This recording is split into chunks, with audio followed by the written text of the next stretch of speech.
1907, there's a big stock market crash in the United States. 1907. 1314, the Federal Reserve is created. 29, there's a big stock market crash, okay? And 1933-34, there's the SEC comes out. The SEC is created and comes out with the act, right? But a lot of people don't know is in 1933, after the crash, in the United States, it was illegal to own gold. You could get thrown in jail for having 5 gold coins in your pocket. Now, a lot of people don't know that. This happened from 1933 to a little after 1971 when we took off the gold standard. And this is what happened. In May 1933, President of the United States, executive order, you must, if you have gold bars, now you can have a gold watch or a gold necklace. I'm not saying that. But you had to sell your gold to the U.S. Treasury, the Federal Reserve, and they would give you cash money for it. And it was all over and it was patriotic.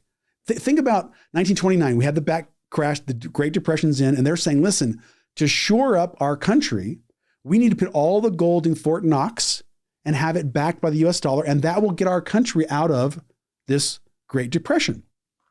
And so it was patriotic to sell, everyone, if you're not doing it, you're not a real American. Mm-hmm. So it was all patriotic. The United States owned 66% of all the gold bullion in the world we had.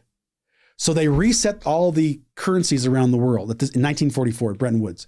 And they basically said, listen, the US dollar is backed by gold, but the French franc is no longer backed by gold. The French franc is going to be backed by the US dollar, which is backed by gold. Okay, that's kind of why we went. 1944 started.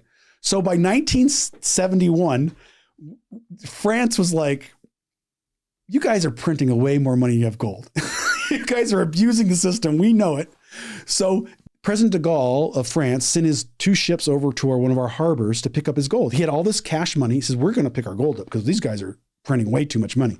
So he brings it over, ready to get the gold with big ships, 2 ships. And President Nixon on August 15, 1971 says, oh, we decided that you people around the world that are trying to manipulate our dollar, we decided that temporarily we're not going to back the dollar by gold anymore.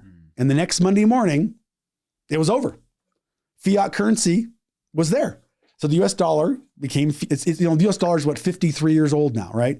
In fiat currency. So President de Gaulle had to send his ships back with all the cash in it back to France because he couldn't get his gold.